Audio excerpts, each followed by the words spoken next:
Proclamation.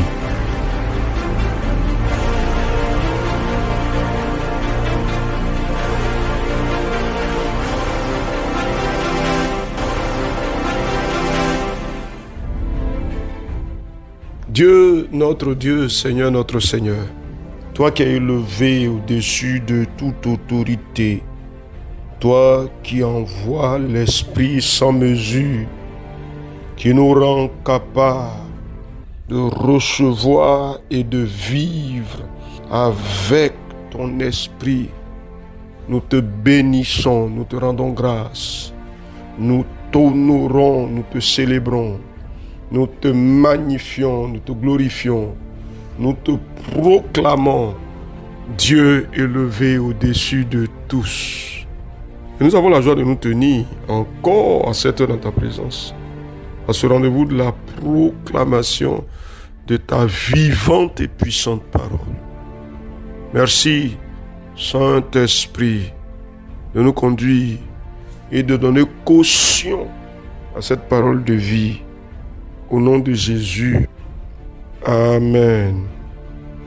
Alors, chers amis, il faut nous disposer à une rencontre nouvelle. La Pentecôte nous a dit qu'il y a un héritage que Dieu a le souci d'entretenir et sans lequel il ne nous est pas possible d'accomplir quelque œuvre que ce soit pour le Seigneur. On ne peut rien sans le Saint-Esprit. Le Seigneur Jésus nous avait déjà averti, vous ne pouvez rien sans moi. C'est pourquoi il a eu cette nécessité de nous envoyer son Esprit. Il faut le vouloir, s'il vous plaît. Il y a quelque chose pour vous là-dedans, dans cette rencontre, dans cette revisitation. Pour aujourd'hui, je voudrais vous inviter à aller avec moi dans le texte de Jean, chapitre 14, et nous allons lire le verset 15 jusqu'au verset 18. Jean, chapitre 14, verset 15 au verset 18. Voici ce qui est écrit. « Si vous m'aimez, gardez mes commandements. Et moi, je prierai le Père, et il vous donnera un autre consolateur, afin qu'il demeure éternellement avec vous. L'Esprit de vérité que le monde ne peut recevoir parce qu'il ne le connaît point. Mais vous le connaissez, car il demeure avec vous et il sera en vous. Je ne vous laisserai pas orphelin. Je viendrai à vous. Amen.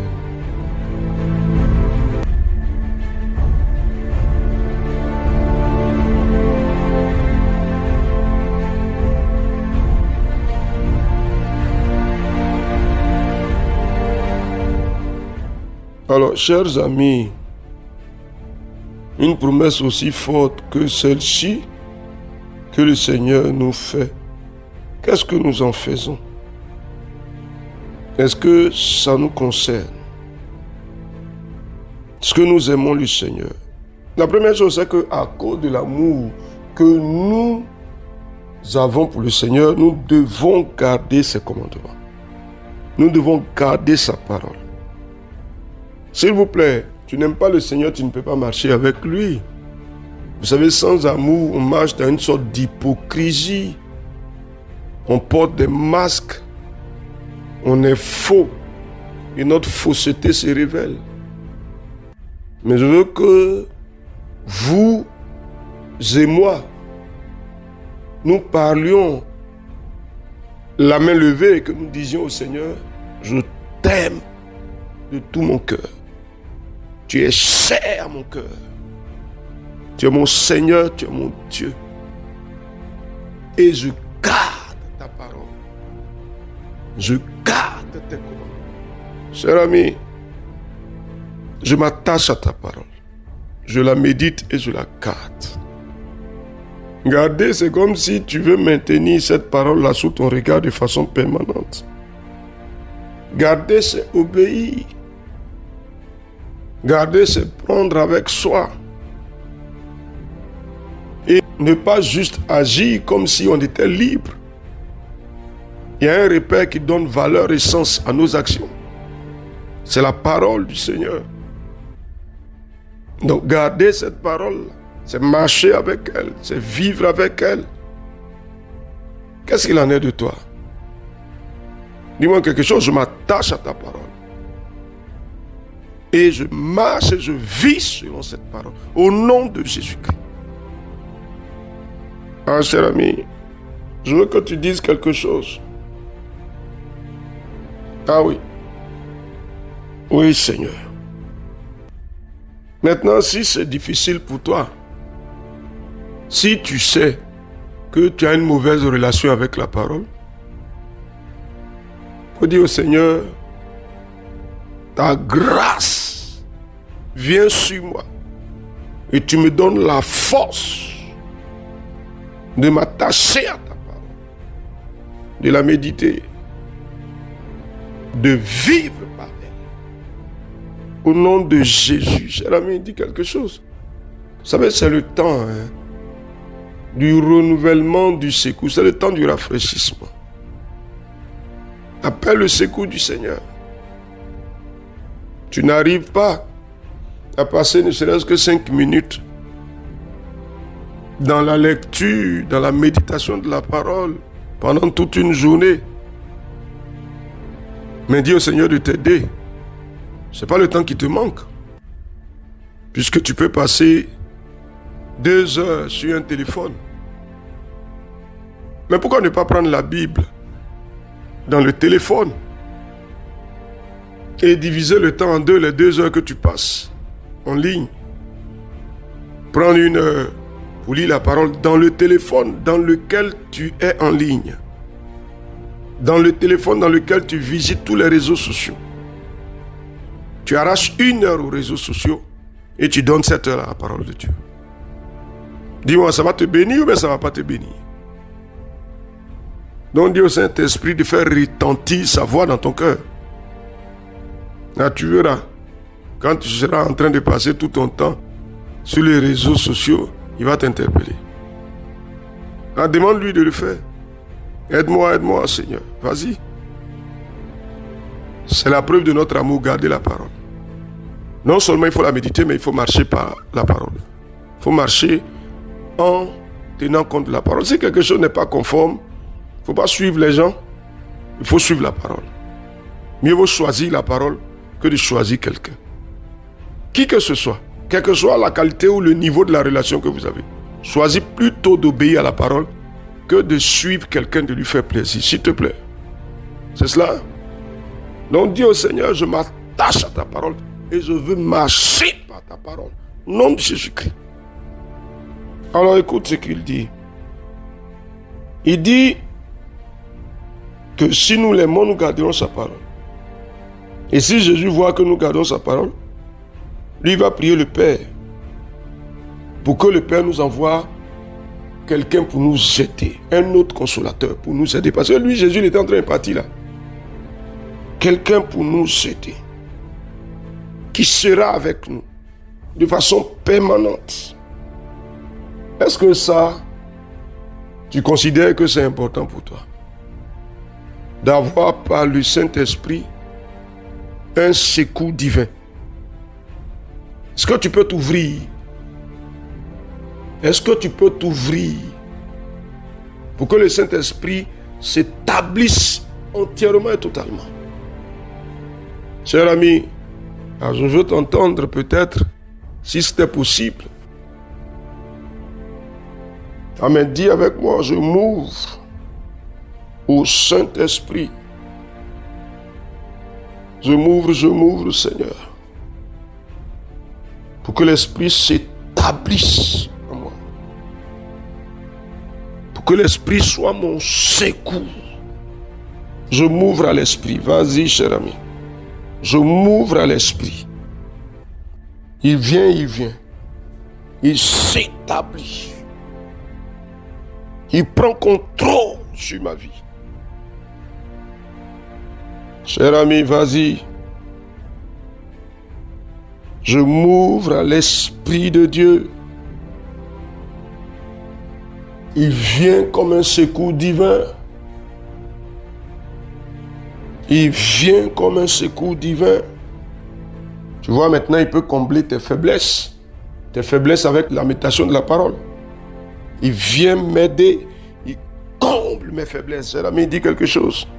L'Esprit de Dieu vient sur moi et comble mes faiblesses et mes incapacités, mes faiblesses dans la prière, mes faiblesses dans la méditation de la parole, mes faiblesses dans le jeûne, mes faiblesses dans l'obéissance.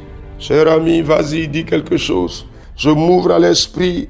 Saint-Esprit, tu viens. Saint-Esprit, tu t'établis. Saint-Esprit, tu te manifestes. Saint-Esprit, tu étends mes limites. Saint-Esprit, tu m'apportes le secours de l'Éternel. Saint-Esprit, tu me bonifies. Saint-Esprit, tu me rends capable de méditer. Tu me rends capable de prier. Tu me rends capable d'obéir. Esprit de Dieu, Esprit de Dieu, Esprit de Dieu, tu le fais. Tu le fais, tu le fais. Tu le fais, tu te communiques, moi. Ah, ta force me touche, Saint-Esprit. Ta vie m'embrasse, Saint-Esprit. Et je deviens un instrument qui fait les choses de Dieu. Ah, Seigneur, Seigneur, ton esprit vient. Ah, Jésus dit, ne nous laissera pas orphelins, il ne va pas nous laisser seuls, il ne va pas nous abandonner. Non. C'est pourquoi l'Esprit vient pour que les capacités de Dieu en nous se déploient, pour que la puissance de Dieu en nous se déploie, pour que les choses de Dieu nous soyons capables de les accomplir. Au nom de Jésus-Christ, cher ami, c'est pour toi. Il faut l'appeler, il viendra. Je déclare maintenant au nom de Jésus-Christ, parce que ton cœur est disposé à cela. Tu reçois quelque chose du Saint-Esprit, une visitation pour t'enflammer au nom de Jésus-Christ. Il t'enflamme, il t'embrase de sa présence, de sa force, de son autorité. Tes faiblesses, il les comble. Tes limites, il les étend par le nom de Jésus-Christ. Maintenant même, il te touche. Reçois. Nom de Jésus-Christ, reçois cette visitation. Reçois-la pour te fortifier dans la prière, pour t'affermir dans la méditation, dans le jeûne, dans l'obéissance. Nom de Jésus-Christ, tu reçois quelque chose de Dieu par le nom de Jésus-Christ de Nazareth. À toi la gloire, notre Dieu, pour ta bonté qui se manifeste, pour ta puissance et ta force. Éternel, notre Dieu, qui se déploie en notre faveur par le Saint-Esprit. Tu ne nous abandonnes pas, tu ne nous laisses pas seuls, tu nous apportes ton secours et nous te bénissons. Au nom de Jésus, notre Seigneur. Amen.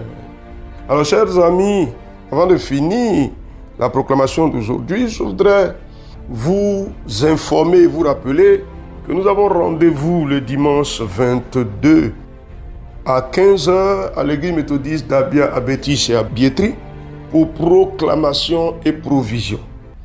On aura un temps fort de proclamation et après le programme à l'intérieur du temps, on va faire du bien à des nécessiteux, on va leur distribuer les habits que nous avons collectés, mais aussi des vivres, mais aussi des non-vivres, du savon, de l'huile, du javel, tout ce qu'on peut de non périssable. Envoyez-nous, s'il vous plaît. Appelez-nous, faites-nous vos dépôts et nous allons mobiliser les éléments. Et puis préparez-vous pour le dimanche 22 juin à 15h à l'église méthodiste Temple Bethesda de Abia Bétis. Que la grâce du Seigneur soit avec vous au nom de Jésus-Christ. Nous avons parlé aujourd'hui avec Jean chapitre 14, versets 15 à 18. Le secours précieux de l'Esprit s'attache à vos vies au nom de Jésus. Amen.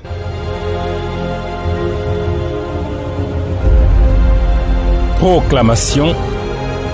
Dieu bénisse votre journée.